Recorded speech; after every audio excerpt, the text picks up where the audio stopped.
जय हिंद दोस्तों, welcome to exam achievers में आपका स्वागत है। फ्रेंड्स, कॉपी पेन लेकर रेडी हो जाइए। आज हम सॉल्व करने वाले हैं एसके बुक का 6th मॉडल पेपर नई ट्रिक्स के साथ। तो फ्रेंड्स, वीडियो को लास्ट तक देखिए बिना किसी स्किप के। इस वीडियो में आपको same as it is 50 questions मिलेंगे और वही आपको टारगेट मिल रहा है यहाँ पर 40 मार्क्स का। मिनिमम 40 मार्क्स तो आपको इस टेस्ट में, इस मॉडल पेपर में अचीव करना ही है फ्रेंड्स। तो चलिए वीडियो को शुरू करते हैं बिना किसी देरी के। मेघदूत किताब किसकी रचना है? किसकी रचना है ये? किसने रची थी मेघदूत? जल्दी इसका आंसर बताइए फ्रेंड्स। तो अगर आपका आंसर है फ्रेंड्स यहाँ पे शेक्सपियर, तो आपका आंसर बिल्कुल करेक्ट है। वोट देने की न्यूनतम उम्र क्या होती है? जल्दी बताइए, बहुत कॉमन क्वेश्चन है, सभी वोट देते होंगे तो आपको पता होगा कि वोट देने की जो न्यूनतम उम्र है वो कितनी होती है। कब से आपने वोट देना स्टार्ट किया था? जल्दी इसका आंसर बताइए। अगर आपने आंसर दिया है फ्रेंड्स यहाँ पर 18 ईयर्स, 18 वर्ष, तो आपका आंसर बिल्कुल करेक्ट है। नेक्स्ट क्वेश्चन है यहाँ पर, कामाख्या देवी मंदिर किस राज्य में स्थित है? जल्दी इसका आंसर बताइए। कामाख्या देवी टेम्पल कहाँ पर लोकेटेड है? तो फ्रेंड्स, अगर आपका आंसर है आसम, तो आपका आंसर बिल्कुल करेक्ट है। आरटीआई का क्या अर्थ है? What is the meaning of RTI? जल्दी इसका आंसर बताइए फ्रेंड्स। तो आरटीआई का जो फुल फॉर्म होता है वो क्या होता है? Right to information act. ये जो एक्ट है ये 2005 में बनाया गया था। और किस लिए बनाया गया था फ्रेंड्स? ये इसलिए बनाया गया था ताकि जो नागरिक है वो सरकार से सरकारी सूचना प्राप्त कर सके। तो क्या आंसर होगा फ्रेंड्स इसका? सूचना का अधिकार। अगर आपने आंसर सी टिक किया तो आपका आंसर बिल्कुल करेक्ट है। उरी कौन से राज्य में स्थित है? कौन से राज्य में स्थित है फ्रेंड्स उरी? सिक्किम में है, जम्मू एंड कश्मीर में है, पंजाब में है, गुजरात में? जल्दी इसका आंसर बताइए, कहाँ पर स्थित है? ये जम्मू एंड कश्मीर में स्थित है। जय हिंद का नारा किसने दिया था? जल्दी बताइए इसका आंसर, किसने जय हिंद का नारा दिया था? तो अगर आपका आंसर है फ्रेंड्स यहाँ पर सुभाष चंद्र बोस, तो आपका आंसर बिल्कुल करेक्ट है। जलियांवाला बाग हत्याकांड कहाँ हुआ था? कहाँ पर हुआ था जलियांवाला बाग हत्याकांड? जल्दी इसका आंसर बताइए, सभी को पता होगा। अगर आपने आंसर दिया अमृतसर, तो आपका आंसर बिल्कुल करेक्ट है। चलिए नेक्स्ट क्वेश्चन देखते हैं। यूएनओ यानी कि यूनाइटेड नेशन ऑफ ऑर्गेनाइजेशन, इसका जो फुल फॉर्म है यूनाइटेड नेशन ऑफ ऑर्गेनाइजेशन है, ये इसका जो मुख्यालय है कहाँ पर स्थित है? फ्रेंड्स, यूएनओ के ऊपर भी बहुत सारे क्वेश्चन पूछे जाते हैं। तो कहाँ पर स्थित है इसका मुख्यालय? न्यूयॉर्क। अगर आपका आंसर न्यूयॉर्क है तो बिल्कुल करेक्ट है। सिंधु घाटी सभ्यता का मुख्य व्यवसाय क्या होगा? सिंधु घाटी सभ्यता सबने पढ़ी होगी, तो उसमें जो व्यवसाय है, ऑक्यूपेशन है सिविलियन का, वो क्या था? जल्दी इसका आंसर बताइए। तो अगर आंसर आपने टिक किया फ्रेंड्स कृषि, एग्रीकल्चर, तो आपका आंसर बिल्कुल करेक्ट है। श्रीनगर को लेह से जोड़ने वाला दर्रा कौन सा है? कौन सा दर्रा है जो श्रीनगर को लेह से जोड़ता है? जल्दी इसका आंसर बताइए। तो फ्रेंड्स, जोजिला दर्रा है जो कि श्रीनगर को लेह से जोड़ता है। डार्क किस महाद्वीप में स्थित है या किससे संबंधित है? तो जल्दी इसका आंसर बताइए। तो डार्क क्या है? ये काला महाद्वीप। और ये कहाँ पर स्थित है फ्रेंड्स? अगर आपने आंसर दिया है अफ्रीका, तो आपका आंसर बिल्कुल करेक्ट है, ऑप्शन ए आपका आंसर होगा। चिल्का झील किस राज्य में स्थित है? कहाँ पर है चिल्का झील? जल्दी इसका आंसर बताइए फ्रेंड्स। तो अगर आपने आंसर दिया है उड़ीसा, तो आपका आंसर बिल्कुल करेक्ट है। टिहरी बांध किस नदी के किनारे स्थित है? जल्दी बताइए। टिहरी जो बांध है वो कौन सी रिवर के बैंक पर लोकेटेड है?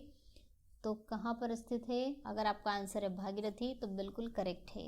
वर्तमान लोकसभा अध्यक्ष कौन है? Who is the current Lok Sabha speaker? जल्दी आंसर बताइए। सुषमा स्वराज, सुमित्रा महाजन, अरुण जेटली, या फिर इनमें से कोई नहीं? तो जो करेंट लोकसभा स्पीकर है, लोकसभा के जो अध्यक्ष है, वो कौन है? ओम बिरला है। तो इसमें से ओम बिरला का ऑप्शन कहीं नहीं दिखाई दे रहा है, तो आपका आंसर होगा डी। ठीक है। और इससे पहले कौन थी? सुमित्रा महाजन थी। भारत का प्रथम खिलाड़ी जिसने टेस्ट मैच में तीसरा शतक लगाया था, तीसरा शतक लगाया था, कौन था वो जिसने तीसरा शतक लगाया था? जल्दी इसका आंसर बताइए फ्रेंड्स। तो अगर आपका आंसर है वीरेंद्र सहवाग, तो बिल्कुल करेक्ट आंसर है आपका। चलिए नेक्स्ट क्वेश्चन देखते हैं फ्रेंड्स। यहाँ से हमारा जनरल साइंस का पोर्शन स्टार्ट होता है। तो क्या क्वेश्चन है इसका? बर्फ का घनत्व पिघलने पर जाता है। क्या हो जाता है? बर्फ का जो घनत्व है पिघलने पर बढ़ जाता है, घट जाता है, अपरिवर्तित रहता है, या इनमें से कोई नहीं? तो जल्दी इसका आंसर बताइए फ्रेंड्स। तो क्या हो जाता है? बर्फ जब पिघलती है तो उसका घनत्व क्या हो जाता है? बढ़ जाता है। आंसर है आपका ऑप्शन ए। पानी का क्वथनांक कितना होता है? Boiling point of water? जल्दी बताइए। कॉमन क्वेश्चन है और सभी को पता भी होगा। अगर आपने आंसर टिक किया है ऑप्शन बी 100 डिग्री सेल्सियस, तो बिल्कुल करेक्ट है। सर्पों का अध्ययन क्या कहलाता है? स्टडी ऑफ स्नेक, जिसमें सांपों के बारे में अध्ययन किया जाता है, उस स्टडी को क्या कहते हैं? जल्दी इसका आंसर बताइए फ्रेंड्स। अगर आपका आंसर है हेपेटोलॉजी, तो आपका आंसर बिल्कुल करेक्ट है। विद्युत का अर्धचालक है, सेमीकंडक्टर ऑफ द इलेक्ट्रिसिटी कौन है फ्रेंड्स? सिलिकॉन, सल्फर, ग्रेफाइट या हीरा? तो जल्दी इसका आंसर बताइए। तो जो सिलिकॉन है वो क्या है? सेमीकंडक्टर है इलेक्ट्रिसिटी का। आदर्श गैस का समीकरण है, आदर्श गैस, आइडियल गैस की इक्वेशन है, सबने पढ़ी होगी केमिस्ट्री में फ्रेंड्स, जल्दी बताइए कौन सी होती है वो? तो कौन सी होगी? ऑप्शन डी अगर आपका आंसर है तो बिल्कुल करेक्ट है, PV is equal to NRT, जहाँ पर एन क्या है? मोलों की संख्या, एन नंबर ऑफ मोल्स होते हैं, आर जो होता है वो क्या होता है? सार्वत्रिक गैस नियतांक, यूनिवर्सल गैस कांस्टेंट बोलते हैं जिसे, और टी यहाँ पर क्या है? परमताप है। तो इसे कहा जाता है आइडियल गैस की equation, PV is equal to NRT. एक तत्व का परमाणु क्रमांक क्या होगा यदि न्यूट्रॉनों की संख्या 11 है और प्रोटॉनों की संख्या 21 है? तो फ्रेंड्स अगर मैं एग्जांपल यहाँ पे हीलियम का लूँ तो जो नीचे लिखे होते हैं ये होते हैं नंबर ऑफ प्रोटॉन्स होते हैं, और जो ऊपर लिखे होते हैं वो number of protons plus number of neutrons होते हैं, जिसे हम क्या बोलते हैं? एटॉमिक मास या फिर मास नंबर कहा जाता है इसको। और जो नीचे लिखा होता है वो क्या होता है? एटॉमिक नंबर, यानी कि परमाणु क्रमांक होता है। ठीक है, जब भी आपसे परमाणु क्रमांक पूछा जाए तो वो किसके बराबर होता है? नंबर ऑफ प्रोटॉन्स के। तो नंबर ऑफ प्रोटॉन्स कितने हैं यहाँ पे? 21 हैं। तो आपका जो एटॉमिक नंबर होगा, परमाणु क्रमांक होगा, वो प्रोटॉनों के बराबर होगा। तो आंसर क्या होगा आपका? Option D. अगर आपने ऑप्शन डी टिक किया है तो बिल्कुल करेक्ट है। अगर आपसे मास नंबर पूछा जाता तो आप प्रोटॉन और न्यूट्रॉन दोनों को ऐड कर देते तो आपका एटॉमिक मास या फिर मास नंबर आ जाता। तिल चट्टे के शरीर के कितने भाग होते हैं? तो फ्रेंड्स जो तिल चट्टा जिसे कॉकरोच हम कहते हैं, सभी जानते होंगे, उसके शरीर के 3 पार्ट होते हैं। तो ये जो ऊपर वाला पार्ट होता है ये सिर होता है, और यहाँ पर इसका जो उदर होता है शरीर होता है, और यहाँ पर होता है एब्डोमेन, मतलब 3 पार्ट में ये डिवाइड होता है। तो आंसर क्या होगा आपका? ऑप्शन बी अगर आपने टिक किया है तो बिल्कुल करेक्ट है। समस्थानिक ऐसे नाभिक हैं जिनमें क्या होते हैं? प्रोटॉनों की संख्या बराबर होती है, न्यूट्रॉनों की संख्या बराबर होती है, विद्युत आवेश असमान होते हैं, द्रव्यमान बराबर होते हैं। तो फ्रेंड्स मैंने अभी हीलियम का एग्जांपल लिया था आप लोगों को। तो जो ये नीचे नंबर सेम होते हैं, तो अगर जैसे ये हीलियम में इस तरह से अगर मैं लिख दूं तो ये जो नीचे के नंबर सेम रहना, यानी कि इनके जो एटॉमिक नंबर यानी कि परमाणु क्रमांक तो सेम होते हैं, बाकी उनमें डिफरेंट होता है, तो उनको क्या बोलते हैं? समस्थानिक, यानी आइसोटॉप्स कहते हैं। तो जो नीचे लिखे हैं वो क्या होते हैं? नंबर ऑफ प्रोटॉन्स होते हैं। तो नंबर ऑफ प्रोटॉन की संख्या अगर बराबर होती है तो वो क्या हो जाते हैं? आइसोटॉप्स हो जाते हैं। पीएन जंक्शन डायोड का प्रयोग होता है। पीएन जंक्शन डायोड का प्रयोग किसके लिए किया जाता है फ्रेंड्स? संसूचक परिपथ के लिए किया जाता है, परिशोधन डायोड के लिए किया जाता है, फिर सिग्नल डायोड के लिए किया जाता है। तो फ्रेंड्स इसका जो यूज़ है वो तीनों के लिए किया जाता है। तो आंसर क्या होगा आपका? Option D. अगर आपने ऑप्शन डी टिक किया है तो आपका आंसर बिल्कुल करेक्ट है। आवृत्ति का मात्रक होता है, बहुत कॉमन क्वेश्चन है फ्रेंड्स, बहुत बार मैं करवा भी चुकी हूँ। फ्रीक्वेंसी का जो यूनिट है वो क्या होती है? जल्दी इसका आंसर बताइए। तो अगर आपने आंसर दिया है हर्ट्ज तो आपका आंसर बिल्कुल करेक्ट है। एक अश्व शक्ति यानी कि हॉर्स पावर कितने वॉट के बराबर होती है? हॉर्स पावर और वॉट में क्या रिलेशन होता है friends? 1 horse power is equal to how many watt? तो जल्दी इसका आंसर बताइए। तो अगर आपने आंसर दिया है 746 वॉट, 746 वॉट, तो आपका आंसर बिल्कुल करेक्ट है। दो समान भार वस्तुएं 2v तथा 3v के वेग से चल रही है तो इनकी जो गतिज ऊर्जा यानी कि काइनेटिक एनर्जी है उनका रेशो आपको यहाँ पर बताना है फ्रेंड्स। सबसे पहले आपको याद होना चाहिए कि जो काइनेटिक एनर्जी होती है उसका फॉर्मूला क्या होता है? वो होता है 1/2 mv²। ठीक है, अब यहाँ पर इन्होंने क्या कहा है कि जो भार है यानी कि m है वो तो दोनों का सेम है। तो चलिए हम देख लेते हैं क्या है यहाँ पर 1/2 m, और जो पहले का वेग है वो कितना है? 2v।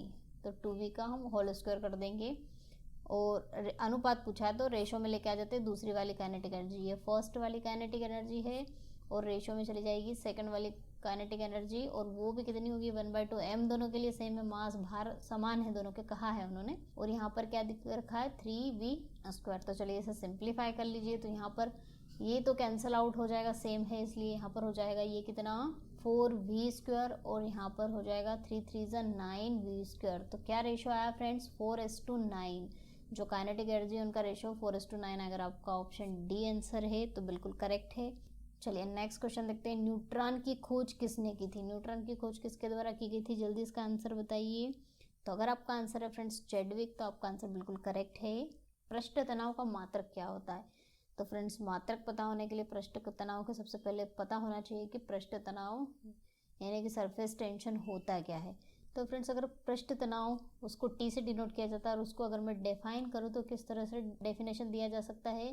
प्रति इकाई पर लगने वाला जो बल होता है उसे कहते हैं सरफेस टेंशन। और सरफेस टेंशन का यहाँ पर फॉर्मूला होता है फोर्स अपॉन डिस्टेंस, प्रति इकाई दूरी पर जो लगने वाला बल होता है उसे हम सरफेस टेंशन कहते हैं। तो फ्रेंड्स यहाँ पर जो दूरी है उसका मात्रक क्या होता है, ऐसा यूनिट मीटर होती है। और फोर्स का आपको पता है, याद होना चाहिए, वो क्या होता है, न्यूटन होता है। तो जो टेंशन होगा सरफेस टेंशन, उसका मात्रक क्या होगा, न्यूटन मीटर। तो अगर आपका आंसर ऑप्शन सी है तो बिल्कुल करेक्ट है। विटामिन बी की कमी से कौन सा रोग होता है, डिफिशियंसी ऑफ विटामिन बी। कौन सी डिजीज होती है जिसके कारण टाइफाइड, बेरी घींगा, स्कर्वी। जल्दी इसका आंसर बताइए फ्रेंड्स। तो विटामिन बी से क्या, बी से आपको याद रखा जा सकता है बेरी। ठीक है, ये याद रखने का तरीका है इसको। बी की डिफिशियंसी से बेरी होता है। तो अगर आपका आंसर है ऑप्शन बी तो बिल्कुल करेक्ट है। तो फ्रेंड्स यहाँ से स्टार्ट होता है हमारा मैथ्स का पोर्शन। यदि x/2 - x/3 = 4 हो तो आपको x की वैल्यू फाइंड आउट करना आता है। यहाँ पे दिया x/2 - x/3 = 4 और आपको x की वैल्यू फाइंड आउट करना है। तो चलिए क्रॉस मल्टीप्लाई कर देते हैं। ये हो जाएगा 3x, ये हो जाएगा माइनस है, बीच में तो माइनस लगा दिया मैंने, 2x और 3 2 6 और यहाँ पर 4 हुआ। 3 में से 2 माइनस गया तो x बचा। ठीक है, 3 - 2 1 हो जाएगा x, और ये 6 का अगर मल्टीप्लाई कर दे तो कितना आएगा, 6 × 24। तो आंसर अगर आपका 24 आया ऑप्शन डी तो बिल्कुल करेक्ट है। चलिए नेक्स्ट क्वेश्चन है, देखते हैं किसी ऋणात्मक पूर्णांक का वर्ग। तो नेगेटिव इंटीजर आप कोई सा भी नंबर ले लीजिए, जैसे यहाँ पे ये इंटीजर है 2 3 4, इन्होंने कहा है नेगेटिव, तो ये चलिए हमने नेगेटिव ले लिया। अब कहा है कि जो ये नेगेटिव इंटीजर है इनका आपको स्क्वायर करना है। तो जब भी किसी भी नंबर का आप स्क्वायर करोगे, नेगेटिव हो या पॉजिटिव हो, तो उसका जो स्क्वायर रहता है वो हमेशा क्या, इसका कितना होगा, 4 होगा। और ये जो माइनस है ये क्या होता है, स्क्वायर करने पे कोई सा भी इवन नंबर अगर यहाँ पर होता है, जैसे 2 4 6 8, तो वो करने पर हमेशा क्या होगा, पॉजिटिव ही रहेगा। तो ये 3 3 9, ये भी पॉजिटिव रहेगा, और 4 4 16, ये भी पॉजिटिव रहेगा। तो आंसर क्या होगा फ्रेंड्स आपका ऑप्शन सी, धनात्मक। अगर आपने टिक किया है तो बिल्कुल करेक्ट है। एक त्रिभुज का आधार 5 सेंटीमीटर और ऊंचाई 8 सेंटीमीटर है, तो उसका क्षेत्रफल आपको बताना है। तो फ्रेंड्स यहाँ पर जब आधार और ऊंचाई की बात की जाती है तो कौन सा ट्रायंगल है फ्रेंड्स, ये राइट ट्रायंगल की बात करते हैं। जब भी आधार और ऊंचाई दी जाती है, हाइट और बेस दिया जाता है, तो राइट ट्रायंगल का जो क्षेत्रफल है वो किस तरह से निकाल जाता है, 1/2 बेस इंटू हाइट। जो भी आधार दिया है वो और हाइट, और उसमें मल्टीप्लाई करना आपको 1/2, ये होता है राइट ट्रायंगल के एरिया का फॉर्मूला। तो चलिए वैल्यू पुट अप कर देते हैं यहाँ पर। तो कितना दिया है, 5 और 8। तो इसको जब हम सॉल्व करेंगे, 2 चौक 8 और 5 4 20, तो आंसर क्या है आपका 20 सेंटीमीटर। ठीक है, तो अगर आंसर आपने टिक किया है डी तो बिल्कुल करेक्ट है, और यहाँ पर सेंटीमीटर स्क्वायर आएगा न कि सेंटीमीटर। ठीक है, तो आंसर अगर आपने डी टिक किया तो बिल्कुल करेक्ट है। यदि किसी वृत्त का क्षेत्रफल इतना दिया हो 154 मीटर स्क्वायर हो तो उसकी आपको त्रिज्या बतानी। तो वृत्त के क्षेत्रफल का फॉर्मूला क्या होता है फ्रेंड्स, πr²। पाई की वैल्यू यहाँ पर रख देते हैं 20/7। आर कितना दिया है पता नहीं, पूछा है, और एरिया है तो 154 हमने एरिया की वैल्यू यहाँ पर पुटअप कर दी है। इसे सिंप्लीफाई कर लेंगे। चलिए सिंप्लीफाई करते हैं। 11 दूना 22, 11 कम 11, 11 चौक 44, 14, 2 सती 14 और 7 का 7 में मल्टीप्लाई करेंगे तो 49। आर की वैल्यू कितनी मिली फ्रेंड्स यहाँ पर 49, ये r² है। ठीक है, यहाँ पर r² की वैल्यू हमें 49 मिली, तो r कितना होगा फ्रेंड्स, 49 किसका स्क्वायर होता है, 7 का। तो आंसर अगर आपका ऑप्शन बी है तो बिल्कुल करेक्ट है। चलिए नेक्स्ट क्वेश्चन देखते हैं। यहाँ पे 42 सेंटीमीटर व्यास वाले वृत्त की परिधि और क्षेत्रफल आपको बताना है। तो यहाँ पर फ्रेंड ध्यान से देखना, यहाँ पर व्यास दिया है d, जो कितना है 42 सेंटीमीटर। तो यहाँ से हम r निकाल लेंगे, d/2 करते हैं तो r आ जाती है। क्यों, देखिए ये पूरा सर्कल है और ये जो होता है पूरी लाइन, ये क्या होती है, व्यास होती है, और जो रेडियस होती है वो सिर्फ यहाँ से यहाँ तक होती है। तो ये पूरा d है, अगर d का हाफ कर देंगे तो रेडियस आ जाती है, इसलिए हम यहाँ पर d का हाफ करेंगे तो 2 करेंगे, 21 यहाँ पर आ गई है फ्रेंड्स रेडियस। अभी इन्होंने पहला क्या पूछा है, परिधि। परिधि क्या होती है 2πr, तो उसमें वैल्यू पुट अप कर देते हैं हम। 22/7, आर की वैल्यू 21, 7 या 21। ठीक है, ये हो जाएगा 3 2 6 और ये मल्टीप्लाई बाय 20 और 132।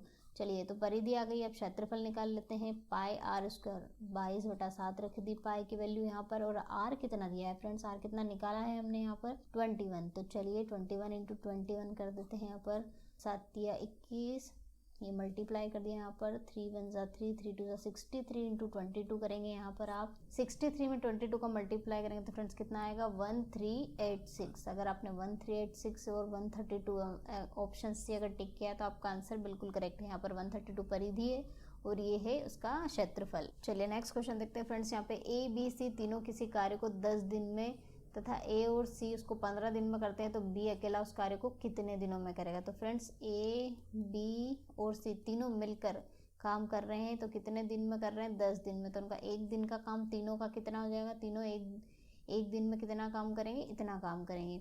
और ए और सी दोनों मिलकर कितना करते हैं, उनका एक दिन का काम इतना हो जाएगा, डिवाइड कर देंगे। ठीक है, इसका हमेशा रिवर्स करना है डेज का। ये 15 दिन है तो ये एक दिन का काम, एक दिन का काम आपको हमेशा निकालना है। यहाँ पर भी एक दिन का काम मैंने निकाला, तो एक दिन का काम निकालने के लिए आप क्या करोगे, उसको रिवर्स कर दोगे तो ये 1/10 और 1/15 आ जाएगा। ये तीनों का एक दिन का काम और ये ए और सी का दोनों का एक दिन का काम आ गया। अब उन्होंने पूछा है बी का निकालना है तो हम क्या करेंगे, इसमें से अगर इसको हम माइनस कर देते तो ए से ए कैंसिल, सी से सी कैंसिल, तो किसका आ जाएगा, बी का अकेले का आ जाएगा। तो कितना होगा फ्रेंड्स, वो 1/10 माइनस 1/15, हमने दोनों को माइनस करा है। यहाँ पर ये माइनस करा है तो यहाँ पर इसका एलसीएम ले लेते हैं। 10 और 15 का एलसीएम निकाल लीजिए कितना आएगा, या फिर आप क्रॉस मल्टीप्लाई से भी इसको सॉल्व कर सकते हैं। एलसीएम नहीं निकालना हो तो चलिए क्रॉस मल्टीप्लाई कर लेते हैं। 15 - 10 डिवाइड बाय 15 इंटू 10, 15 - 10 कितना होगा, 5 डिवाइड में 5 इंटू 15 इंटू 10। ठीक, ये 5 3 15, तो ये कितना हो जाएगा 1 डिवाइड बाय 30। ये आया उनका एक दिन का काम। ठीक है, अब उन्होंने क्या कहा है, लास्ट में आपसे क्या पूछा जाता है कि उस कार्य को करेगा तो कितने दिनों में करेगा। ये एक दिन का आया है तो इसको रिवर्स कर देंगे तो नंबर ऑफ डेज आ जाएंगे। तो कितने आ गए फ्रेंड्स, 30 डेज आ गए यहाँ पर। अगर आपने आंसर टिक किया है बी तो आपका आंसर बिल्कुल करेक्ट है। चलिए नेक्स्ट क्वेश्चन यहाँ पर देखते हैं फ्रेंड्स। कमरे की चौड़ाई 6 मीटर, लंबाई 10 मीटर और ऊंचाई 5 मीटर, यदि दीवारों पर 10 रुपये प्रति मीटर स्क्वायर की दर से पेंट कराना हो तो कुल व्यय कितना होगा। तो फ्रेंड्स इस क्वेश्चन को किस तरह से करेंगे, यहाँ पर कमरे की चौड़ाई, लंबाई और ऊंचाई देख रखी है। उसका मतलब ये है कि जो कमरा है वो किस शेप में होगा फ्रेंड्स, यहाँ पे घनाभ के शेप में होगा, ना कि घन के शेप में, क्योंकि इन्होंने तीनों डायमेंशन अलग अलग देखी रखी है। तो हम चलिए एक घनाभ बना लेते हैं। यहाँ पर एक कमरे का डायग्राम यहाँ पर मैंने बनाया है जो कि किस तरह का है, घनाभ के जैसा है। ठीक है, अब यहाँ पर जो घनाभ है उसमें 3 डायमेंशन होती है। ये जो होती है इसको हाइट बोलते हैं, ये होती है ब्रेड्थ और इसको बोलते हैं लेंथ। ठीक है, तो यहाँ पर इन्होंने क्या कहा है फ्रेंड्स कि जो दीवारें हैं, दीवारों को आपको पेंटिंग करना है, ना कि छत को और फ्लोर को। छत और फ्लोर आपको छोड़ना है और चारों जो दीवारें हैं इनकी पेंटिंग करना है। तो इनकी पेंटिंग करने के लिए हमें क्या करना पड़ेगा, सबसे पहले इन चारों दीवारों का एरिया निकालना पड़ेगा। और एरिया अगर हमें पता चल जाएगा तो 10 रुपये प्रति मीटर वर्ग के हिसाब से वो जो पैसे ले रहे हैं तो पूरे एरिया में मल्टीप्लाई कर देंगे तो यहाँ पर पूरा जो खर्च है पुताई में वो आ जाएगा। तो किस तरह से करेंगे, हम दीवारों का एरिया किस तरह से निकालेंगे, तो हमें ये एक साइड वाली दीवार यहाँ पर ले लेती हूँ। तो इसकी जो हाइट यहाँ पर क्या क्या है, हाइट है और ब्रेड्थ है। तो इसका क्या एरिया होगा, क्योंकि ये क्या है, रेक्टेंगल है और रेक्टेंगल का एरिया क्या होता है, ब्रेड्थ इंटू हाइट। तो ये हो गया। और आमने सामने की दीवारें दोनों सेम टू सेम होंगी, इसलिए इसका मैं क्या कर देती हूँ, डबल, दोनों प्लस हो जाएंगे तो 2 हो जाएगा। ये हो गया। उसके बाद हम ले लेते हैं ये आमने सामने की दीवारें। तो इसमें कौन सी डायमेंशन इंक्लूड हो रही है, लेंथ हो रही है और हाइट हो रही है। तो इसका क्या एरिया हो जाएगा, लेंथ इंटू हाइट। और सामने की और पीछे की दोनों क्या है, सेम टू सेम, इसलिए 2 का मल्टीप्लाई होगा। और इन दोनों को ऐड कर दीजिए तो ये हो जाएगा 2BH प्लस 2LH। और यहाँ से 2 और H कॉमन आ रहा है और B और L अंदर रह गया।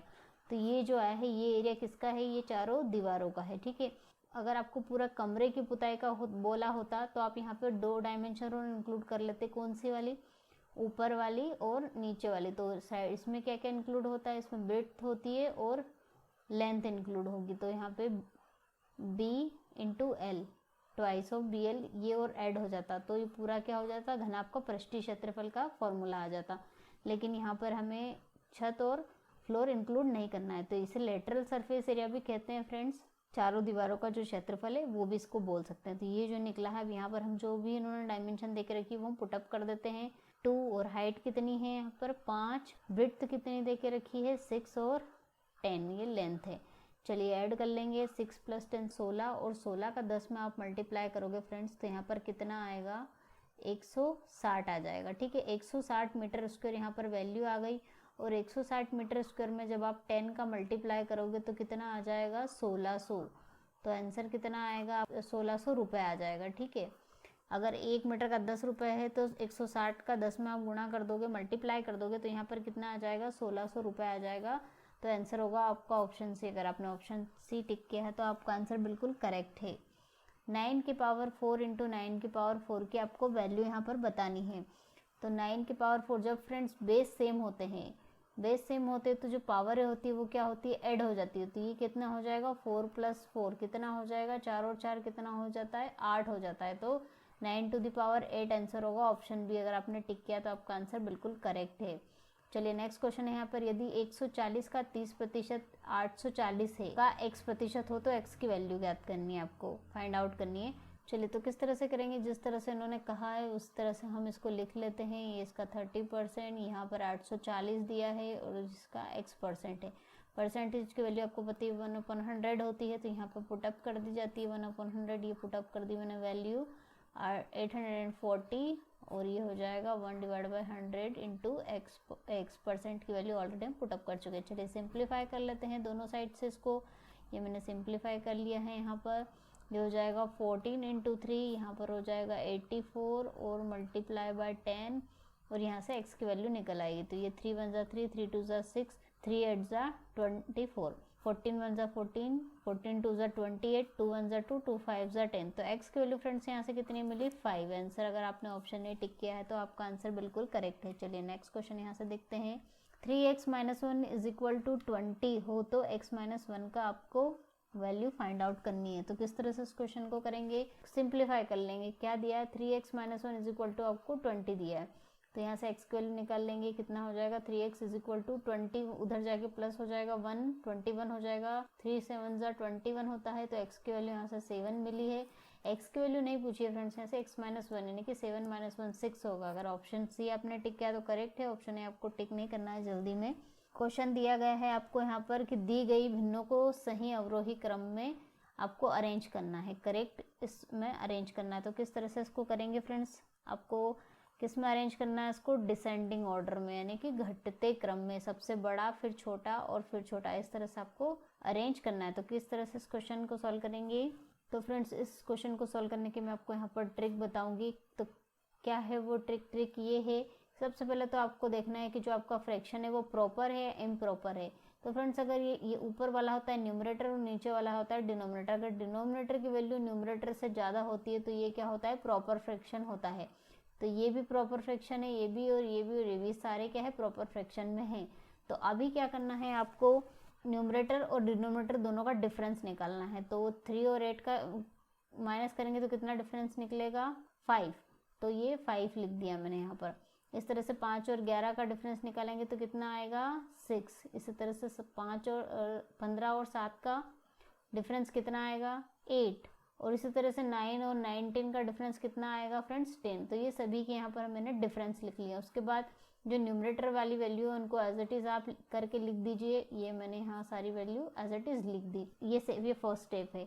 उसके बाद सेकेंड स्टेप में आपको क्या करना है, इसको डिवाइड करना है। इसको डिवाइड करेंगे तो कितना आएगा 0 पॉइंट लगा देंगे तो 5 6 30, 0.6 आया इसका आंसर। इसको डिवाइड करेंगे तो 6 8 48। आगे सॉल्व करने की कोई ज़रूरत नहीं है, इतना ही सॉल्व कर लीजिए। उसके बाद इसको डिवाइड करेंगे तो 8 8 64 आएगा, ठीक है। और इसको इससे डिवाइड करेंगे तो 0.9 आएगा। तो इसमें जो फ्रेंड्स आपको डिसेंडिंग ऑर्डर में अरेंज करने के लिए सबसे बड़ा नंबर इसमें कौन सा होगा फ्रेंड्स, 9/10 वाला जो नंबर है। तो 9/10 वाला, ये 0.9 सबसे बड़ा है, उससे छोटा, तो ये नंबर क्या होगा सबसे बड़ा नंबर होगा 9/10, यानी कि 9/19 सबसे बड़ा नंबर होगा। उसके बाद ये दो नंबर आएंगे। अब ये दोनों नंबर तो आपको सेम लग रहे हैं, तो इसको थोड़ा आगे सॉल्व करके देख लीजिए। ये कितना होगा, इसको डिवाइड कर लीजिए आप यहाँ पे, तो ये हो जाएगा 6 8 48, यहाँ पर बचा 2, 6 3 18, ठीक है। तो ये हो जाएगा 0.83। इसको भी सॉल्व कर लेते हैं तो क्या होगा 8 8 64 होगा, 6 बचेगा, फिर इसको 0 लगा देंगे, 8 7 56 हो जाएगा, ठीक है। तो यहाँ पर आया है 0.87। तो दोनों में से बड़ा कौन सा है, ये वाला नंबर, यानी कि 7/8 वाला नंबर कौन सा था 715 आएगा। उसके बाद आएगा ये वाला नंबर 5/6 यानी कि 5/11 वाला नंबर आएगा, और सबसे लास्ट में 3/5 जो किसका नंबर है 3/8 का। तो ये हो जाएगी फ्रेंड्स इसकी क्या है डिसेंडिंग ऑर्डर, ये बड़ा है उससे छोटा ये है, और इससे छोटा है और ये सबसे छोटा ये। तो यहाँ पर कहीं ऑप्शन आपको दिख रहा नहीं, तो आंसर क्या होगा फ्रेंड्स आपका ऑप्शन डी। अगर आपने टिक किया है तो बिल्कुल करेक्ट है।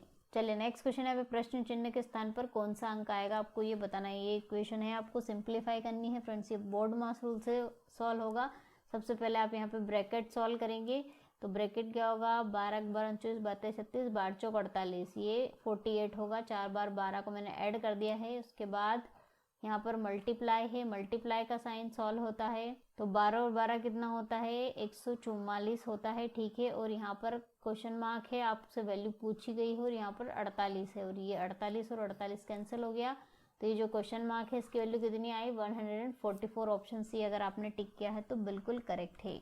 6⁻³ और यहाँ पर x⁻4 है, और x की वैल्यू आपसे पूछी है, तो ये 6, इसका मतलब होता है 6/3, और इसका मतलब यहाँ पर इक्वल टू होता है, और ये x/4। इसे सिंप्लीफाई कर लीजिए फ्रेंड्स, 3 2 ज़ा 6 और 4 2 ज़ा 8, तो x की वैल्यू कितनी मिली हमें 8 मिली। ऑप्शन बी अगर आपने टिक किया है तो आपका आंसर बिल्कुल करेक्ट है। x और y का महत्तम समापरिवर्तक और लघुत्तम समापरिवर्तक एलसीएम और एचसीएफ आपको दे के रखा है फ्रेंड्स, और यदि x + y की वैल्यू 36 है तो 1/x + 1/y का मूल्य यानी वैल्यू आपको फाइंड आउट करना है। तो किस तरह से इस क्वेश्चन को सोल्व करेंगे फ्रेंड्स, रिलेशन आपको याद होगा कि HCF × LCM = होता है 2 नंबरों का मल्टीप्लाई, ये रिलेशन होता है। तो 2 नंबरों का मल्टीप्लाई, HCF और LCM कितना दे के रखा है 3 × 105, तो ये हो गया इन दोनों का मल्टीप्लिकेशन, और यहाँ पर प्लस दिया है कितना 36। तो फ्रेंड्स हम क्या करेंगे 1/x + 1/y की वैल्यू फाइंड आउट करेंगे। तो किस तरह से हम यहाँ पर इसको क्रॉस मल्टीप्लाई कर देते हैं, तो ये हो जाएगा x + y डिवाइड में xy, यहाँ मैंने एलसीएम ले लिया और क्रॉस मल्टीप्लाई कर दिया।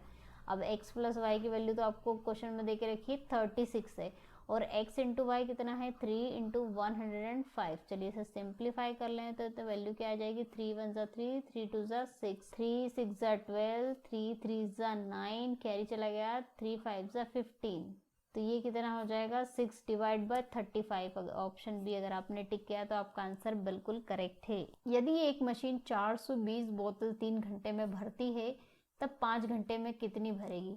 तो फ्रेंड्स यहाँ पर 3 घंटे में कितनी बोतल भरती है 420, तो हम यहाँ से 1 घंटे का निकाल लेते हैं, इसको इधर लेके चले जाएंगे तो 1 घंटे का निकल आएगा, कितना होगा 3 1 ज़ा 3 3 4 ज़ा 12 और 0 140 जो है बोतल वो 1 घंटे में भरेंगी। अब 5 घंटे में कितनी भरेंगी, तो इसमें 5 का मल्टीप्लाई कर दीजिए तो कितना आएगा 5 4 ज़ा 20 5 1 ज़ा 5 और 6 7 700 बोतलें भरेंगी। अगर ऑप्शन सी आपने टिक किया तो बिल्कुल करेक्ट है। चलिए नेक्स्ट क्वेश्चन यहाँ पर दिया, निम्न में कौन सही नहीं है, which of the following is not correct. तो देख लीजिए यहाँ पर ये 9 8 5 to 9 दिया है, बाकी सब में क्या दिया गया यहाँ पे 9 है, 9 में मल्टीप्लाई करेंगे 3 का तो 27 27 में 3 का मल्टीप्लाई 81 3 3 ज़ा 9 9 3 ज़ा 27 6 3 ज़ा 18 18 3 ज़ा 54, सभी में 3 3 का मल्टीप्लाई हो रहा है और नेक्स्ट टर्म हमें मिल रही है। लेकिन यहाँ पर 9 का मल्टीप्लाई 3 में करेंगे तो 8 नहीं आता है, और 8 में भी 3 का मल्टीप्लाई करें तो ये नंबर नहीं आता है, तो ये बिल्कुल क्या है इन सबसे डिफरेंट है। तो अगर आपने ऑप्शन ए टिक किया है तो आपका आंसर बिल्कुल करेक्ट है। 54 43 34 22 19 ये आपको सीरीज दे के रखी है, और इसमें आपको जो फिल इन द ब्लैंक है उसमें नंबर आपसे पूछा गया है क्या है। तो किस तरह से इस क्वेश्चन को करेंगे फ्रेंड्स, क्या दिया है यहाँ पर डिफरेंस आ रहा है 1 का और यहाँ पर 3 का, उसके बाद इसमें 5 नंबर आप ऐड कीजिए तो नेक्स्ट नंबर आपको मिल जाएगा कितना 22 23 24 25 26 27 आएगा। 27 में फिर आप कितना ऐड करोगे 5 के बाद, दूसरा जो विषम नंबर है वो कौन सा आता है 7, तो 34 आ जाएगा। तो आंसर क्या होगा फ्रेंड्स आपका 27। क्या हो रहा है सीरीज में पीछे से सारे जो ऑड नंबर है वो ऐड होते जा रहे हैं 1 3 5 7 9 और नेक्स्ट टर्म मिलती जा रही है। तो आंसर क्या होगा ऑप्शन बी अगर आपने टिक किया है तो बिल्कुल करेक्ट है। यदि मार्च वर्ष से संबंधित है तो गर्मी संबंधित होगा। तो फ्रेंड्स मार्च क्या है वर्ष का एक महीना है, तो इसी तरह से गर्मी क्या है एक ऋतु है, सर्दी भी नहीं होगी गर्मी भी नहीं होगी बसंत भी नहीं होगी, ऋतु का एक हिस्सा है गर्मी, इसलिए आंसर होगा ऑप्शन डी। ये एक सीरीज दे के रखी है फ्रेंड्स, और आपको यहाँ पर जो क्वेश्चन मार्क लगा है यहाँ की आपको वैल्यू फाइंड आउट करनी है। तो किस तरह से होगा, किस तरह से रिलेशन हम फाइंड आउट कर लेते हैं, क्या है रिलेशन। इसको जब सॉल्व करेंगे तो ये 5 टाइम डिवाइड हुआ है, फिर 250 को 50 से डिवाइड करेंगे तो ये 5 टाइम डिवाइड हो रहा है। इसी तरह से 50 को 10 से डिवाइड करेंगे तो ये भी 5, मतलब सभी को डिवाइड करने पर 5 हमें मिल रहा है। तो यहाँ पर नेक्स्ट नंबर क्या होगा, 10 को किस नंबर से डिवाइड करें तो हमें 5 मिले, तो 2 से, 2 5 जा 10, तो आंसर क्या होगा यहाँ पे, क्या आएगा फ्रेंड्स, 2। तो अगर आपने आंसर डी टिक किया है तो आपका आंसर बिल्कुल करेक्ट है। राम एक फोटो की ओर इशारा करते हुए कहता है कि वो मेरे भाई के पिता। तो राम का जो भी भाई है, भाई बहन को हम आमने सामने लिखते हैं। राम बोल रहा है कि मेरे भाई, उसके भाई के पिता हैं, और पिता की क्या है, इकलौती पुत्री है। पिता की इकलौती पुत्री का बेटा है। कौन है, जो भी फोटो में पर्सन है वो। तो राम के साथ उस फोटो के शख्स से क्या संबंध होंगे, तो ये तीनों क्या हुए, भाई बहन हुए, और ये इसकी बहन का बेटा हुआ, तो राम क्या हुआ, उसका मामा। अगर ऑप्शन बी आपने टिक किया है तो आपका आंसर बिल्कुल करेक्ट है। यहाँ पर हमारा जो मॉडल पेपर 6 है वो कंप्लीट होता है। अगर आपको वीडियो पसंद आया हो तो वीडियो को लाइक कीजिए, चैनल को सब्सक्राइब कर लीजिए, और नोटिफिकेशन बेल को दबाना ना भूलें फ्रेंड्स, ताकि आपको आने वाले वीडियोस की नोटिफिकेशन मिल सके। जय हिंद, जय भारत।